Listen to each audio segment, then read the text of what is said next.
believe it. All I know is God is on my side.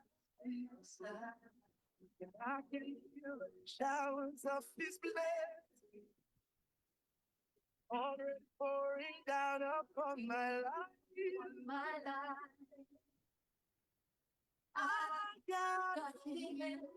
It's gonna be my year. Y'all better sing it. Come on. Hey. Yeah. Wanna feel my atmosphere.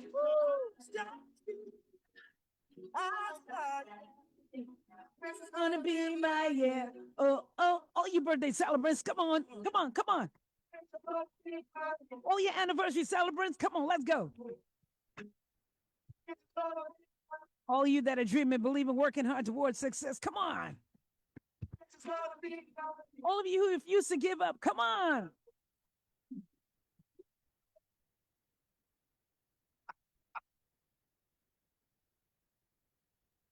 Juliet Newchurch celebrates her birthday. Give me a mic check, Dav. It's your year, girl. Good morning to ya. 3 minutes now before 9 o'clock. Good morning. This week at Shoe Depot, you can buy 2 pairs of shoes. Testing. 1, 2, 3. Okay, I got you. Yes, that's right. Buy 2 pairs of non-net price shoes and get a 3rd pair half price. You saw my ask on that Plus, VAT prom thing, summer break. cost-wise? Yeah. It's Yeah. I'm not sure if it'll affect cost, but it still should probably affect the decision that parents go through. Or Palmdale Plaza today and save. And of course, as we make our way, that's right, into this room, I want to remind you, get your uniforms for your children. Get them. Well, of course, between 2 and 4, you want to join Sister Girl down there at Melissa Sayers East Street South for the latest and all the uniform specials that they've got there. Pressed and ready to go. They've got uniforms, listen here, for all schools. Listen here, all sizes, basically whatever you need, you check out Melissa Sayers. Come today. We're going to be down there broadcasting live on East Street, okay? So I'll see you then, Lord willing. In the meantime, at 2 minutes before 9, he reigns. Good morning. That's going to do it for the last leg of morning break. Kingdom come, your will be done. Our God, you reign. Put your hands together and let's honor Him.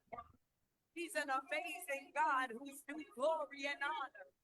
We come to bless the name of the Lord because He's our God. Our God, you reign. Our God, you reign. We give you praise, exalt your name. Our God, you reign. We give you praise, we lift your name. You're worthy of praise.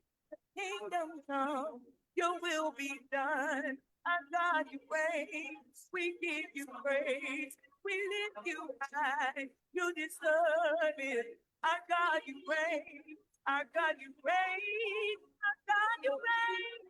We give you praise. We bless your name. We give you praise. Your kingdom come. Your will be done. Our God, you reign.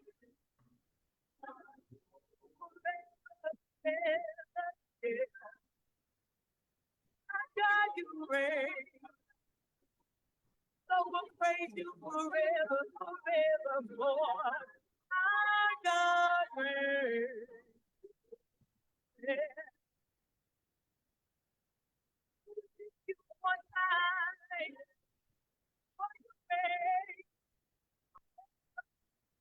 107.9 FM, the station for the nation.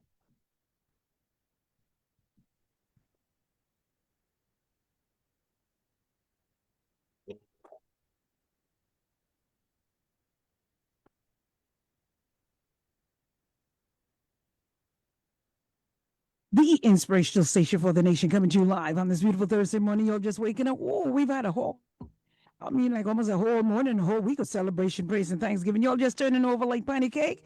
Y'all missed a whole lot from the looks of things. What's going on in the Zoom room? Faith and finance. They could be talking about money and I don't know whatever else. Finances and budgeting and who else knows? Well, Ambassador's going to tell us in a moment. Good morning. I know you're talking money this morning. I can see it on your nose. Good morning. You made you can see it on the guest nose, My Lord. Morning. Good morning. Hey, Doc. When you Hey, talk about day wake up yet, and I saw my guest yawn the same time, I said that's when you could sleep on your money, man. that's good stuff, eh? Good stuff. Good stuff. You know, when you could sleep on your money, you could dictate your own time to get up. Ain't like some of us who have to get up 5 a.m. in the morning, On jump in, time. You know what? That's absolutely correct. That's jump right. in the jump in the car, show up in the mind space. But I'm sure you do it because you love it, you Yeah, I know. do. I do. I was hoping to tune in this morning, but my bed wouldn't allow me, man. I pray. Other old people say, pray my strength in the Lord. You know. Yes, sir. Yes, sir. Same here. Yeah. Now, Doc, I noticed you are emphasizing these birthdays. You know, so I am wondering. Just my suspicion, my police sense is telling me that you're trying to warm up the congregation because somebody birthday is coming up soon in September. That's just my sense. Am I correct? Oh, now that you remind me, I mean, somebody's special birthday is coming up in September. Yeah, Yeah. yeah, she's gonna have a big one, huh?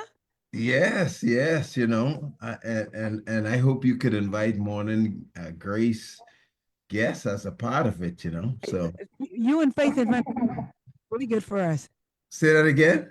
You and Faith and Finance and your special guest, Mr. Doc. Mind he's smiling. Let him speak. Let me hear what he has to say. Is he pleading fifth or what? He may Well, be. I'm open to any free invitation, especially when it's food being served that I don't have to pay for. Good morning, gentlemen. Take it away. Take it away about Good morning, good morning. So he will provide a budget for your birthday, Doc, So that's in September, Darvin. All right, We, fair enough. we giving you a heads up. And so September is the second most important month in the year. My And Oh yeah. Lord. I that, told that, my side, no, let's get back on track. that, that is right after December. That is right after December. And it's because my wife's birthday is in September also. So, Okay. so I have to keep it in perspective. Good Congratulations. morning. Good morning, everybody. Thank you so much, Doc. Thank you for your space and morning break to morning grace. This is Inspiration 107.9 FM, and Doc rightfully pointed out that we have Mr. Finance in the room today. Haven't been off for a couple of weeks. I trust you're doing well. I almost say buddy, but buddy, I trust you're doing well. I am better, as you know.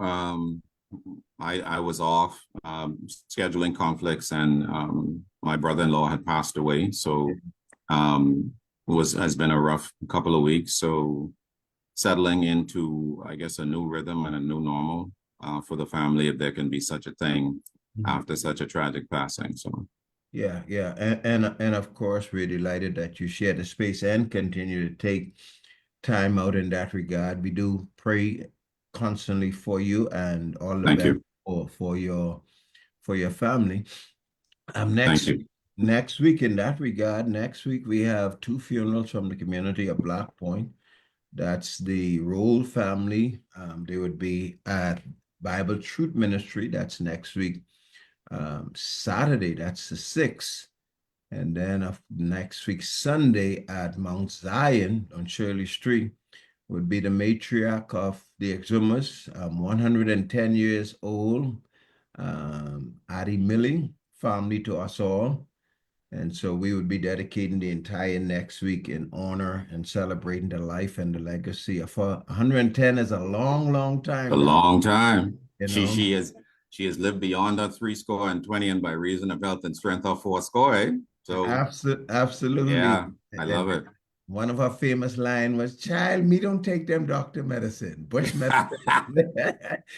Bush medicine. So we hope to have persons, and there are people who call in from time to time. My number is 449-8000.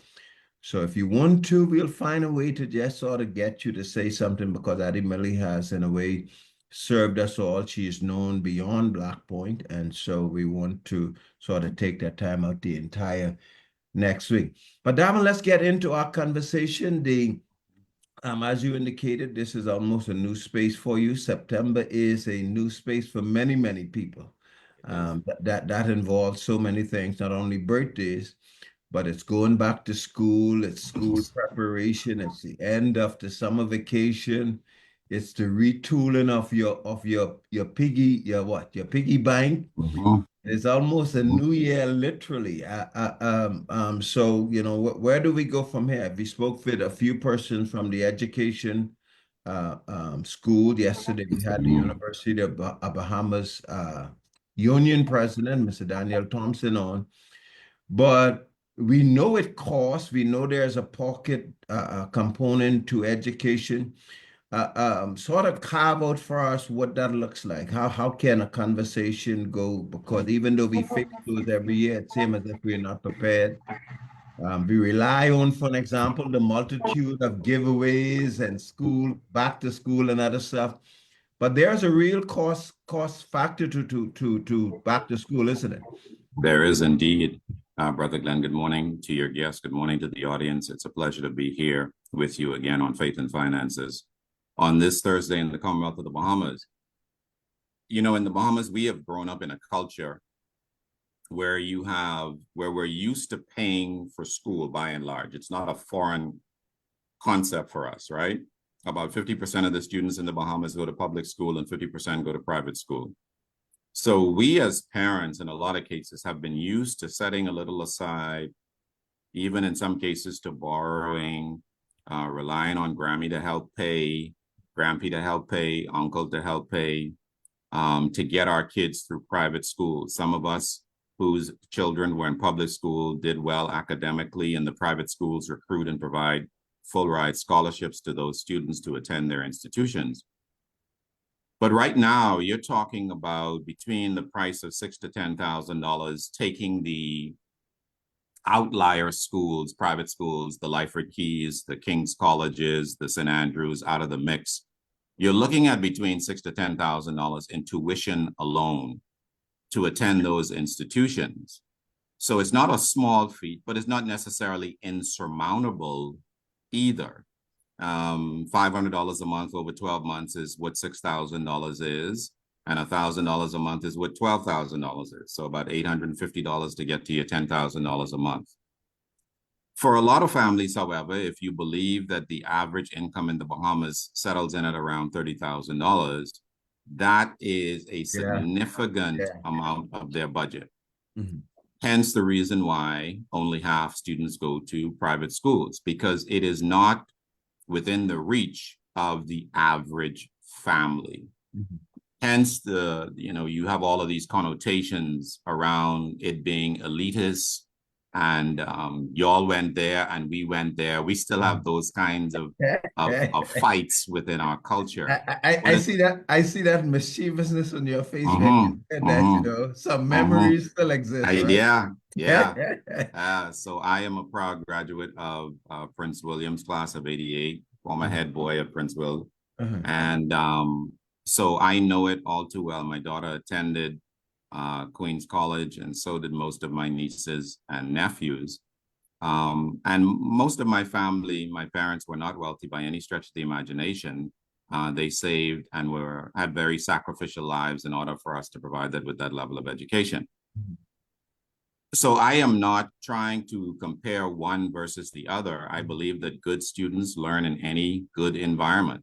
So whether your child is in public or private school, I would rather focus our attention this morning on really trying to navigate, which is a much more significant financial burden, which is the cost of college education. And how do you deal with that and navigate that as parents? Because that, if you don't plan for that, it's not something even within the cards for your children. And we know that without a college education, their future income prospects are significantly diminished compared to people who have a college degree.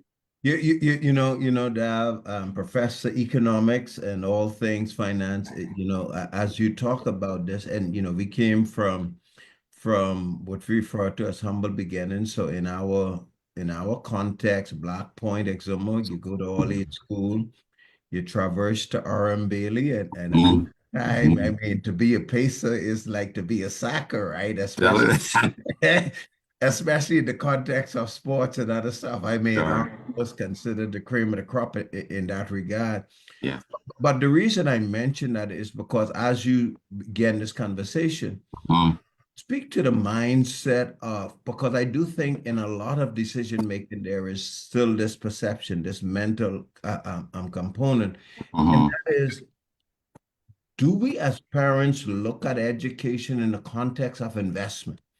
In the context of we have to see school education and bringing up our children mhm, through that lens, and that lens help us to put in place the kind of savings, to put in place the kind of borrowing, just as we would consider probably a light bill, a water bill. mhm, Do you still feel or sense that for us it's just something that happens, shoot from the hip, so to speak? mhm. Well, I think for a lot of parents, college education is not a planned event because they don't feel as though they have any money to plan for. For those that feel as though they have a degree of cushion or some degree of disposable income, they do.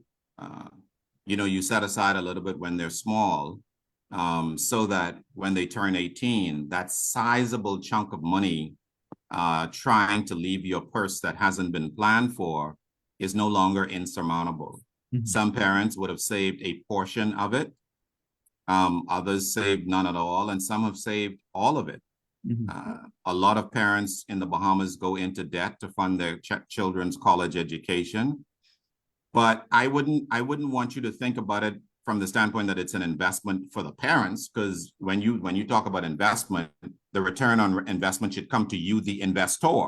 You know, this Well, return on investment well, is accruing to but, your but, child, well, right? it may still be an investment for the parent, because at the end of the day, mom, that child don't have to come back necessarily That to, is to take out of my pocket, right? that is a good point. The other thing that some Bahamian parents do, and sometimes they do it tongue in cheek, Mhm. is they're investing in their children because their children are their retirement.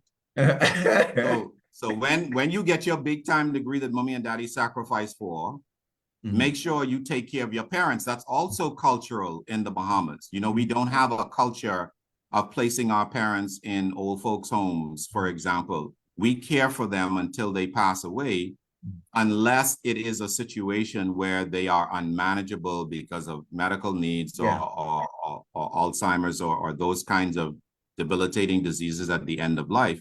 But Mhm. for a lot of us, we know Grammy passed away in the Yeah. house. Yeah.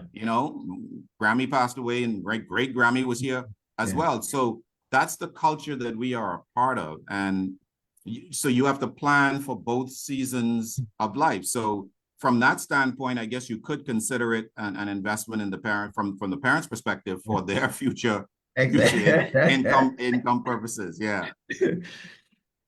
You put some figures out there, right? And I noticed you basically, and one of the beauty about our conversation is you share your own story. Really, you make it livable in that way. But I couldn't help but notice you mention your daughter. So I don't know if that's Mhm. one child. And so if you've given those numbers, one would think, in my case, my parents came from my parent had 11 of us, right? So Wow. so how do we on the one hand prepare, but on the other hand realize that if you're talking about that kind of investment, that one may very well be five, and how do we get around the idea that I may not be able to do for five, but I can do for one or two? I mean, are there conflicts involved? How do Yeah. you deal with that aspect of it, from whether it be financial matters or really helping us to Mhm. make a decision one way or the other? That's such a loaded and powerful question, Glenn, because I have a different kind of answer to that. I think because I have such an eclectic mix of friends, I'm privy to conversations that maybe the average person doesn't have. Mhm. And people share with me some of their financial struggles and some of the things that they had to endure around this particular issue. Mhm. When you think about the way that you position that conversation, we have situations where um, parents make a choice. And the choice that they make ends up pitting sibling against sibling because they make a determination that this one is going to make it because this one studied, this one applied themselves. So this is the one we're going to sacrifice and send to private school. This is the one we're going to sacrifice and send to college. What that creates is resentment toward within sibling groups and resentment of the siblings that didn't get the benefit of that toward their parents. So let me strenuously suggest that parents do not do that. You should not be trying to pick winners and losers in your family in that way. Okay? It's a deliberate though, or are there measurables that kind of land parents in a certain place to say, hey, education is an investment. Yes. I have a limited resources, so therefore I have to do A, B, and C. Yeah, it is an investment, but I would rather you use the principles of the father who's the prodigal son got his inheritance and he chose to squander it. The scenario that you are creating is you didn't give me nothing. You just told me ain't nothing here to give you. I could give the other one their dowry, but you could go out and fend for yourself because you didn't apply yourself. Now, this is not to say that parents should not teach children who are not pulling their weight a lesson around what the expectation should be that we set in this family. Yeah. So if your family dynamic is such that in order for us to afford to send you to school, you need to get a 3.0 GPA. You need to make sure that your attendance record is spotless. You need to make sure that your homework is done on time. You need to make sure your chores are done. That is a very different conversation. I got you. But oftentimes we are making these decisions really based on favoritism. And that's the attitude that I want us to stay away from, okay? The other point that I think is important to make in this particular context is that when you as parents have this dynamic at play, there are unintended consequences to you making these decisions on behalf of your children when you try to pick winners and losers that way. You know, I used to have a teacher who would always say, you need to be kind to everybody because the very person that you don't think is going to make it is going to end up being your boss one day. Absolutely, yeah. And it's not always the A student. Go ahead, right? No, it's not always the A student that is the one that ends up being the successful one. So be mindful that little stubborn boy that you got in the house right now, you think he won't amount to anything, that might be the very one that cares for you when you're older. Yeah, let's sort of wrap up in this context, specifically in this area, given your conversation in these spaces. Is there a resolve? Is there a pathway that says, here is how we go about sort of bringing the balance, preserving the family unity, et cetera, but at the same time, do not rob those who have the greatest potential in terms of advancing to higher levels from an educational point of view, particularly where money and resources are involved in it? Yeah, I'm a fan of you applying the same brush to all of your children. Okay. I would much rather you say, look here, the pot is $5,000. That's all I got. I got 10 children, so that's 500 each. What I don't want parents to do, and I think this is the mistake that we make from a mindset perspective, we assume as parents, we are on a show called Faith and Finances, that if we can't do it, it can't be done. Yeah. That is equally as wrong. My parents, there is no mathematical way they should have been able to send 5 children to college. Wow. 2 of them with PhDs. That was impossible to do on the finances that my parents earned. Wow. So we were able to do that only through God. So when you understand that, there's no talk about all constantly hearing, mommy and daddy ain't got no money. What you thinking? How we going to be able to afford to send you to school? Stop doing that. You are but one resource that your children have, not the sole resource. Wow. Wow. And when you contextualize it that way, you allow your children the freedom to dream and to do. So maybe not. Maybe you are not able to financially send all 10. But if you give them the hope and encouragement, you say what my parents said, Mommy and Daddy will find a way. The Lord will work it out. Wow. That's how you have to believe. Yeah. That's how you have to believe. And really, you know, you know, we sometimes take those things for granted, or we sometimes drift away from those things, right? But one of the reasons I mentioned the 11 family is because in the 11 family, my dad in this case was perhaps the only worker going out fishing, and sometimes fishing was determined by the weather, right? But we never got the sense that we didn't have enough, right? Right. We knew what meal to meal meant, right? Mhm. So there was some other factor driving this sense of what we can do or cannot do. So maybe perhaps you should just anchor there for a minute or two, because I do Sure. believe in the context of faith and finances, that in a lot of ways, modern parenting or modern familyhood have in a way drifted away from the God component in terms Yes. of makes these things possible. And education and investment in school is a part of that. Mhm. Because if they're not given the opportunity, Dav, then they're robbed of limiting their potential in a lot of ways, doesn't it? They are. They are. In the Bahamas today, there is actually no reason for parents to have to make the choice anymore. Mhm. You essentially can go to the University of the Bahamas to go to BTPI free of charge as a Bahamian. Wow. Mhm. You not getting a college degree in the Bahamas at this particular juncture is as a result of choices you have made. Mhm. Not because it's no longer available, not because it's no longer affordable. These are choices you've made or your parents have allowed you to make.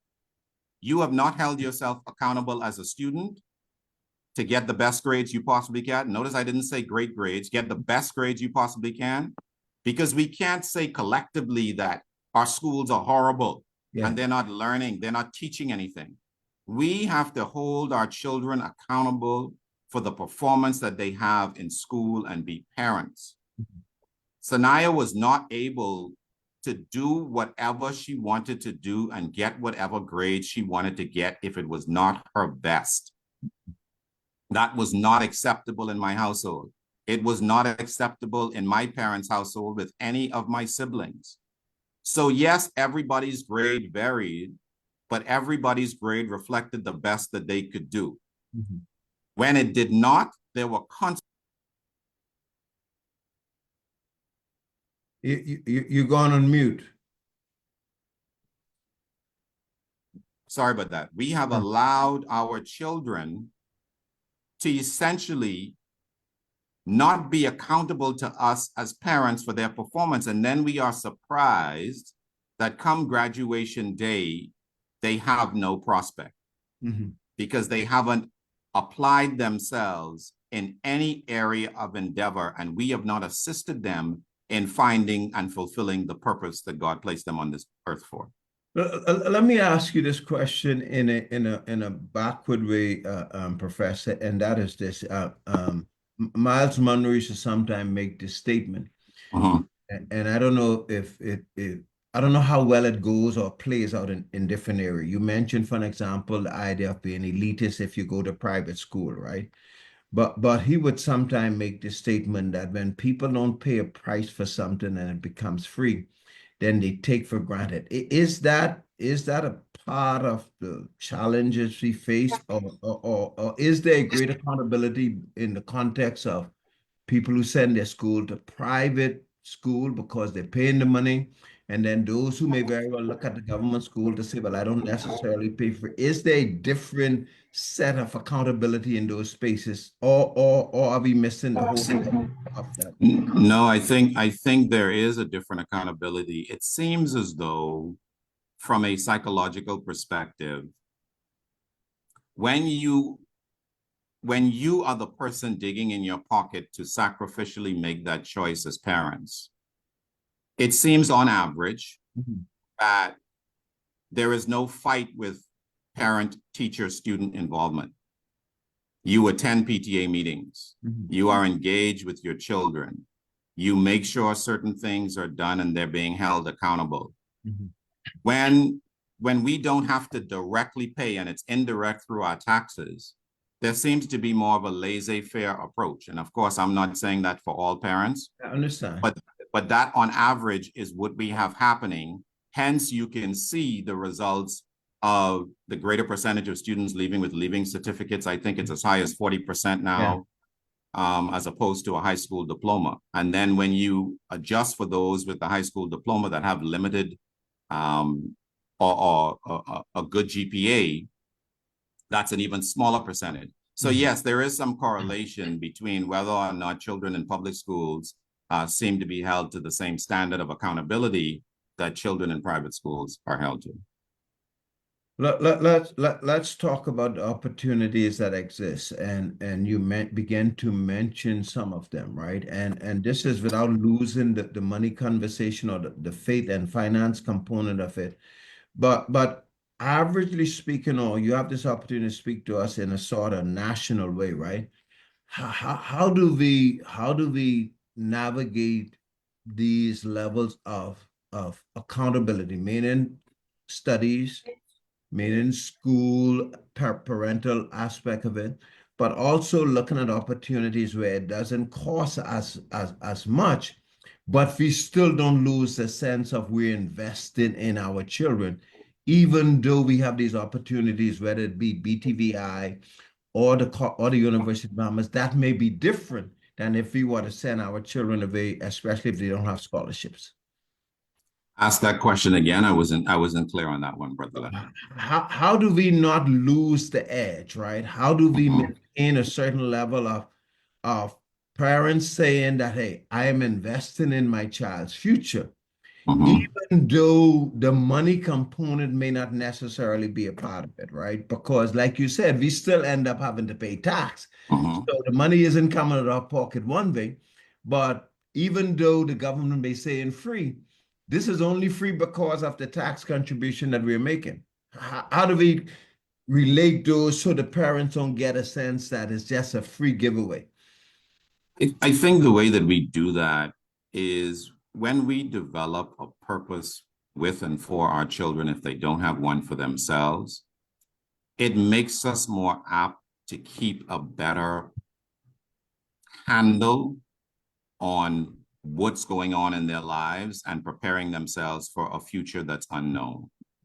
When you see children have focus and they have purpose in their life, whether it's public or private education, they are locked in on what they need to do to be successful. What we are wrestling with right now, it seems, as a culture, is a generation of children that are listless, focusless, and rudderless. They seem to not be able to get a footing, and we have to take some personal responsibility for that as their parents, because we truly have not assisted them. We have not even asked the questions, what do you want to be when you grow up? Okay. And how and mommy and daddy can assist you in getting that. And I think that's a failing of parents more so than it's a failing of children. We know when we were children, a lot of us may not have had the focus that we developed as we grew older, but yet and still, we had some teacher, some parent, maybe some older sibling, uncle, aunt, older cousin that asked us, so what you gonna do when you graduate? What's the plan here? And when you look at children and some of them have blank stares, blank faces, they don't have a clue. That's a parental failing. That's a parental failing. Well, we are right up on the 9:30 hour. We're going to be taking a break when but when we come back, Professor, if you talk about the institution that exists, the BTVIs, the colleges, the university. Let's see if we could relate the importance of further education and what that means at the end of the day. I think you mentioned, for an example, that if you don't have certain things, then it determines your salary, your outcome. So let's see if we could relate and tie all of those things. But we are having a conversation with Professor Darvin Russell, Faith and Finance Thursday. And when we come back on the other side of the break, he's going to tie in all of those for us. This is Inspiration 107.9 FM, Morning Grace.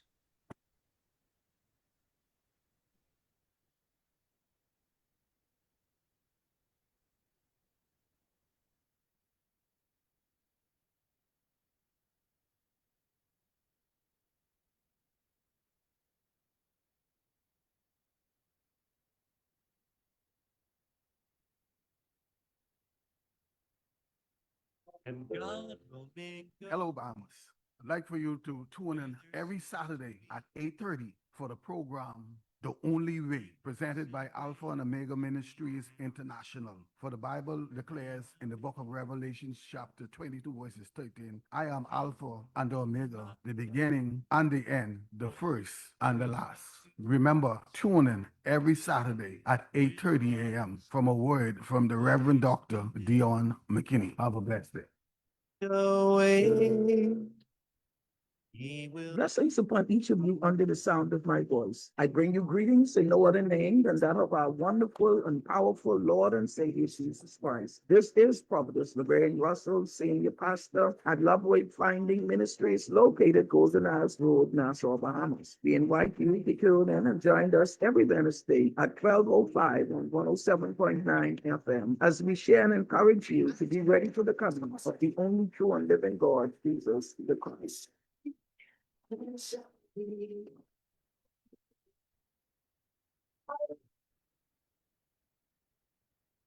Risers, glory seekers, secret place dwellers, prophetic watchmen, gatekeepers, seers, intercessors, warriors, battle ready soldiers. Are you ready? Back to the airways. 5 a.m. It's the Bahamas Prayer Network, the lifeline to nations, kindred, and tongues. Lock into AM 1540, 104.5 FM, the national voice of the Bahamas. Inspiration 107.9 FM, the station for the nation. And the light, 8:10 AM, Freeport Grand Bahama, cable channels 230, 989, and 955. Get out!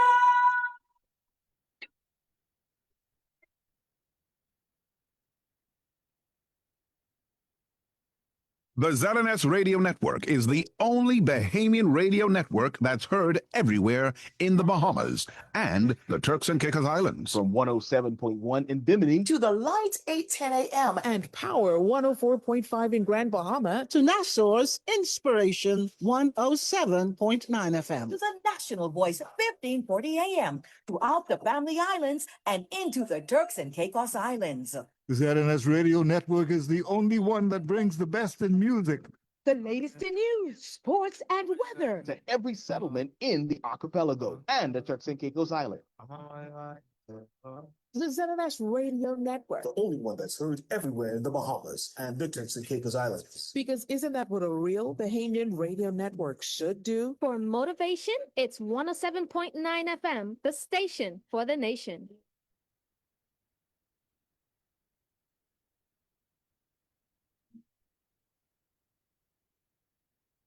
And it's back in the Zoom room for more Faith and Finance. Good morning. Good morning. Good morning. Again, thank you so much, Dr. Sharice. Get up. Morning break. And of course, the entire Inspiration 107.9 family. Thursday, Faith Finance with Professor Darvin Russell. And so we thank him for his continued service coming into this space, taking the time out from his multi businesses just to give back to the Bahamas. And we're having this conversation around the idea of education. Of course, that has an investment component, finance component. The Bible talks about money answereth all things. All things. And so there's a God component, a faith component. Yes, there's a planning component that you mentioned, Professor, in terms of, hey, we have to plan these things out, but our resources are not limited to just what we have. Your parents, for an example, was resolved when it comes to finding ways and other ways. So there's a God component. Doors are open in that regard. But you mentioned there are institutions, or by way of our taxes, it allows for institutions like BTVI, like the University of the Bahamas and others, School of Education, to be provided for us. Is there a relationship between education and what we come to know as ultimately our financial benefits, the rewards? So take us through those spaces, please. Sure. So we know statistically that the average college graduate earns about $20,000 more than the average high school graduate on average.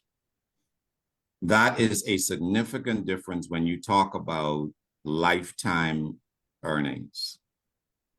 One thing you do have to bear in mind, however, is something we call in economics the opportunity cost. For the 4 years that that person is in school, 4, 5, 6 years, they are not earning an income. Yeah. So their friend who was a high school graduate and went straight to work has a 4-year income head start on them. However, they make that up relatively quickly post graduation from college.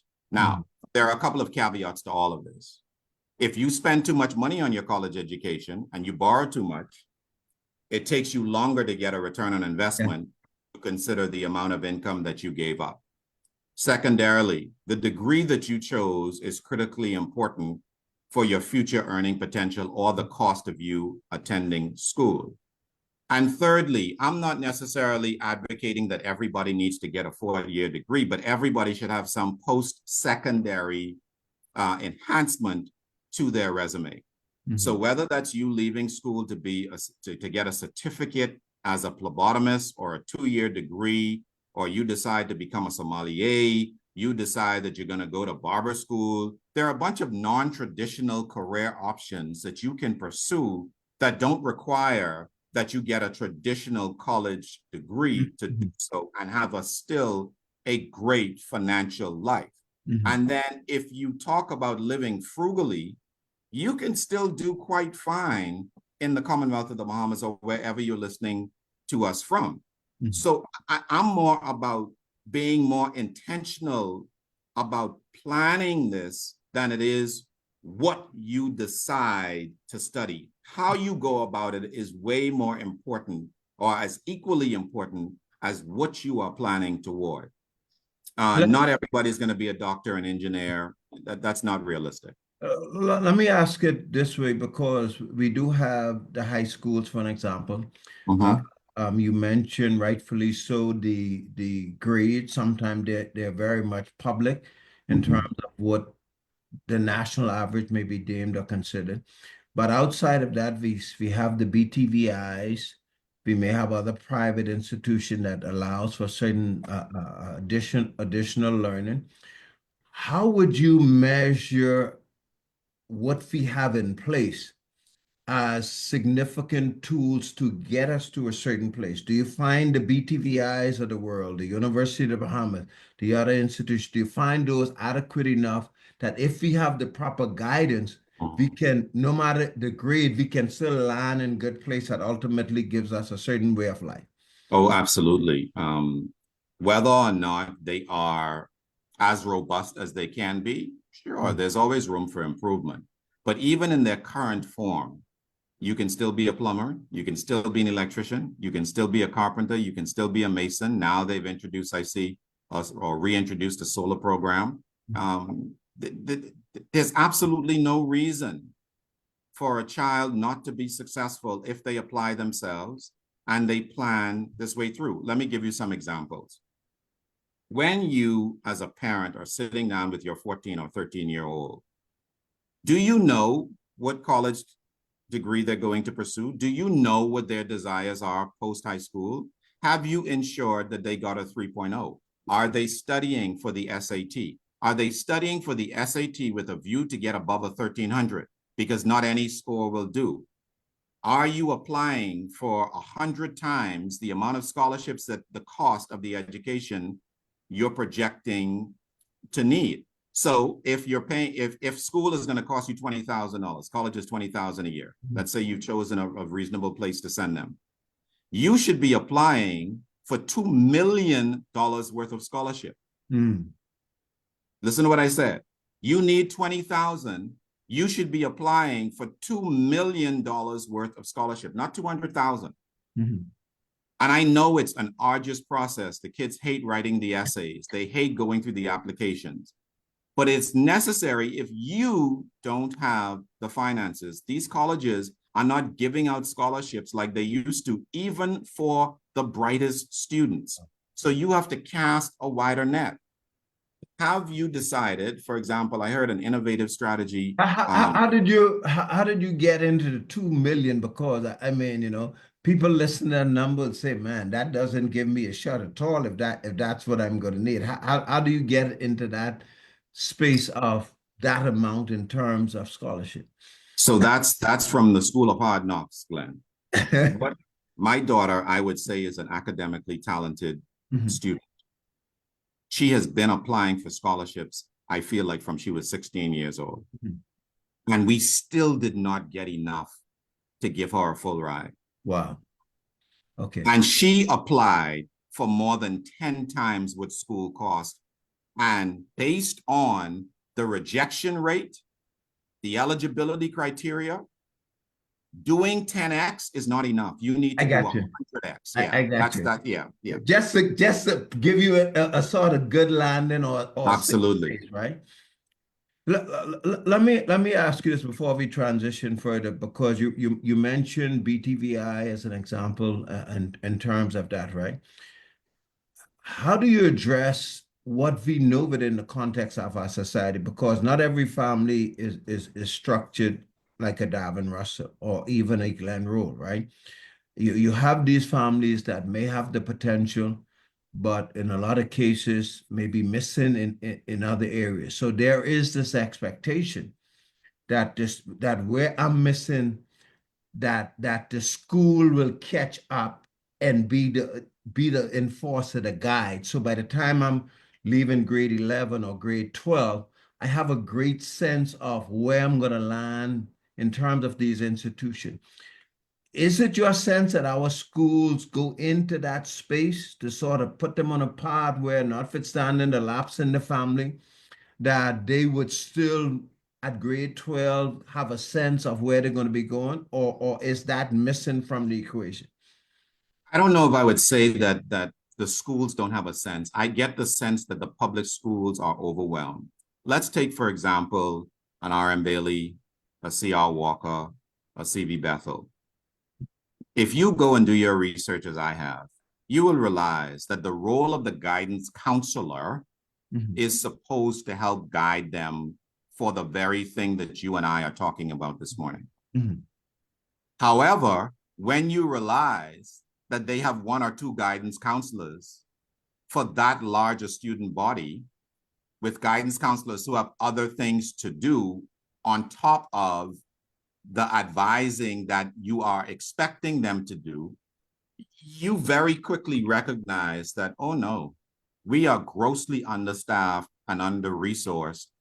If the purpose or the primary purpose of a guidance department is to get the greatest percentage of the students in a post-secondary educational opportunity, they are not equipped to do that in the numbers that we are asking them to do. So if the Ministry of Education looks in the mirror and says, why are we failing in this KPI? I promise you they will quickly find, if they already don't know, that they are under-resourcing those departments. Because at a macro level, if you go through the educational and scholarship division, we have a lot of the relationships in terms of scholarship opportunities, in terms of arrangements with certain colleges and universities. But we're not feeding them enough students to take advantage of those opportunities. And that's because the bottleneck is at the guidance level. It's not at the post-secondary level. We're trying to get more students qualified, and we're not qualifying more students and giving them the tools that they need to assist them. Yeah. I mean, the real reason I ask the question is because one would think that in terms of the development of a society, of a community or nation, if one layer fail, that level of failure is caught up in the next layer before the child gets into another space. From your knowledge, you know, and I didn't even think about it in that context, but from your sense, are loopholes like these being addressed, or is it that we're constantly just spewing out and the child at the end of the day is left, like you say, rudderless because we don't have those measures in place?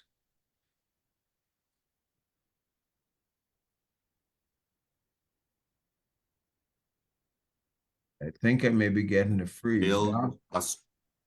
I'm not going to say that we're not trying to build a framework. So you now have the government talking about the National Training Agency I think they just launched, the Prime Minister in his budget communication launched another quasi institution trying to help with this gap I got you. of either soft skills or hard skills post high school.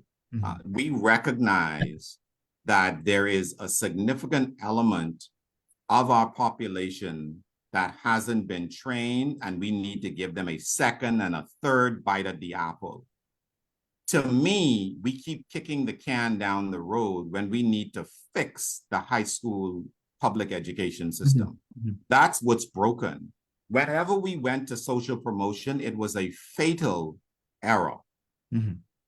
That has to be corrected in order for us to push out better equipped high school students to make more informed decisions around what their future holds. We shouldn't be creating another layer of institution to do what we should have done in high school. I think it's the wrong approach. Yeah. Again, the opportunities that exist. Let's go with what we have. BTVI is there, the University of and others. Take us into what opportunities maybe exist in that, especially if parents are looking for way out to say, I may not have the means, I may not have the resources. You mentioned there are certain things that are given to us free, if I could use that word. Yes. The parents in terms of that opportunity, because again, some may not even be aware that they can take these children and direct them in those areas. Yeah. So another good question, my friend. When you look at, this is where parental involvement, and if you can't do it as a parent because you may not have gone to college, this is where you have to really be a bit more firm and I guess ingenious in the way that you assist your child. So a couple of suggestions that I would make to you. Go to every college fair. Whether or not your child is college ready or not, just let them attend. Let them be exposed to those counselors, those admissions personnel from those universities. Let them talk directly to them so that they can get more pragmatic and sound advice that you might not be equipped to give them. Sit down or pay for somebody. There are like private guidance, counseling, scholarship research services. I believe Drew Bar Solutions that one of my colleagues runs provides a service to help you as parents if you are not equipped to do the navigation yourselves. When I was younger, the U.S. Embassy had a library that was free to Bahamians. I assume now that they got the new embassy, I don't know if they did away with that, but in an era of the internet, you can certainly research free of charge these institutions to be able to see what's offered to international students so that your child can be a bit more equipped directionally. The other point that I would make, really have a sober conversation about your child's capability, an honest one. If the child is struggling to get a 2.0, why are you trying to pursue medical field? They need some ramp up. They might end up a doctor, but maybe in a non-traditional way. So look at what opportunities are available based on your child's demonstrated skill sets. God has equipped us all with a gift. Try to ferret out what that is for your child if it's not obvious, and then provide him or her with experiences, opportunities around that, and seek to find what certificates, degrees, or training is available in that area to improve the child's future income perspective. So those would be some of the tips that I would give parents specifically to assist children where the parents don't have the financial means to do so. Is there such a thing as a two-tracking system, meaning that, some people can say, I can go straight to the college, straight to the university. I plan, I have the means, I have the resources, I have the scholarship. There are others who may very well say, my child has great potential, but really I may not have to speak. I may have to sort of slow that down because I have to do both. I have to juggle opportunity to work while at the same time do some further education. How do we navigate that? How do you address that from that vantage point? So in a couple of ways, this is not a one size fits all, which is the beauty of when you have purpose in your life. Purpose drives you to do whatever you need to do to accomplish your objective. I graduated at 16, worked for 2 years. Okay. My parents could not financially afford immediately to send me to school, and they also felt I was too young. Mhm. I know many of my students at the University of the Bahamas came to school part-time. They worked and they attended part-time. Yes, it took them longer, but they still got their degree. Mhm. These paths need to be more aligned with what works for you. Mhm. There are enough options that you don't have to do it the way everybody else does it. It's not that graduate from high school, have to go into debt to get a 4-year degree and graduate. No, there are many non-traditional options. You can go and get an associate's degree at a community college and come back home, work for a time, go back, delay when you start, work for 4 years instead of 2 and start later. There are many options, Brother Glenn. We don't have to be so fixated as parents and students on a one path formula. That's why it's important to talk to people like me who have the experience in these areas, who have tried different modalities that can help people navigate this. I was about to say that you mentioned, I think, what, Drew Bar, you have Yes. some friends, but it seems as if this is a conversation that you're comfortable with as well. Absolutely. I know you did offer your service some time ago. Perhaps you may want to take some time, a few minutes for persons who is listening as well, to say, hey, having the education, the sense of where I need to go is almost 30-40% of my problem. So you are available along with others. I am. To give out your contact for persons who may very well have an interest to have a further conversation in this regard. Sure. They can call me at 827-4357 or email me at russellandassociates242@gmail.com. So that's 827-4357. Send me a WhatsApp and I'll get back to you. russellandassociates242@gmail.com. Let's sort of close out on this. I did send you a little headliner, and that's in the U.S. A shifting in policy may mean a little bit more difficult for students here in the Bahamas.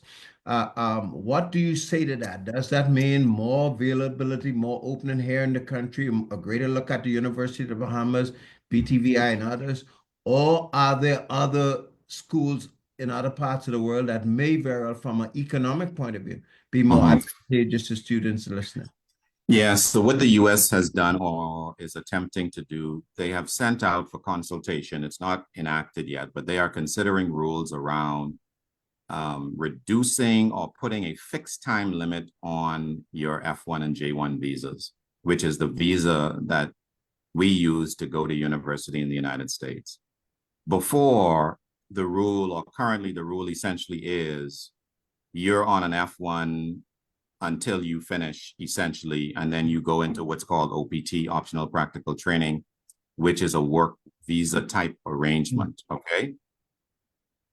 What this rule would do is it would put a fixed date instead on your visa. So it's 4 years, it doesn't extend. So if you run out of money and you needed an extra semester, you have to reapply for the visa to complete under the new rules. It would be very cumbersome, laborious to do, etc. What I would want parents to bear in mind, if your child is thinking about pursuing that starting next year, 2026, the child that's started on Monday, if the parent is not considering options outside of the United States, that's on them. If you have not recognized that the rules are changing and they're changing rapidly, I don't know where you have been hiding.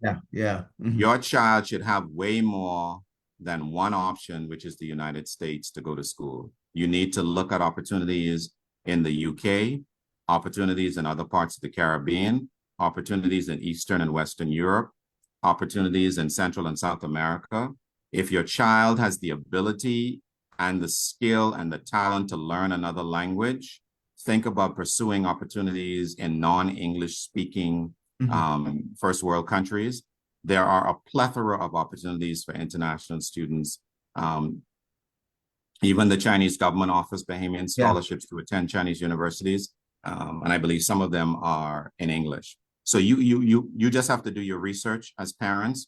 Do not give your child only the one option, that's the United States. Things are changing too much there for you to settle on that unless you are confident that you are going to make sure your child finishes within the time that has been allotted, so that there's not a situation where you have to reapply for the visa and the child can possibly end up returning home after spending all of that money without a degree. You know, Darvin, you're not only having this conversation, but it's something that you walk. You're going to be I have. discussing some things later on. I would invite persons to do the best they can to continue to follow what you're doing, the conversation that you're having. You're believing the next generation, believing that we can do these things. You know, as an educator, your final thoughts to parents, students, as we begin this new year, so to speak. All I would say to them, Brother Glenn, is to plan, plan, plan. If you know that you have a child that has the capacity and the capability to attend post-secondary education, do your best as parents to plan for that, whether that's you setting aside the money or whether or not that's you along with your child, searching all available resources, many of which are free, to try to avail your children of the opportunities that they so desperately seek and our country so desperately needs. Because at the end of the day, it may very well be the difference between certain amount versus some other amount. Professor Exactly. Darvin Russell, thank you so much. This is Inspiration 107.9. We're smack out of time. Thank you as always for continuing to consent and continuing to have this conversation. Have a great day. Great day, everybody. Tomorrow we're expected to be live at the United Faith Church. That's off Blue Hill Road, the chaplaincy, the prison. Tomorrow we invite you to join us then. This is Inspiration 107.9 Morning Grace. Yours truly, Ambassador Glenn P. Roll. Have a great day, everybody.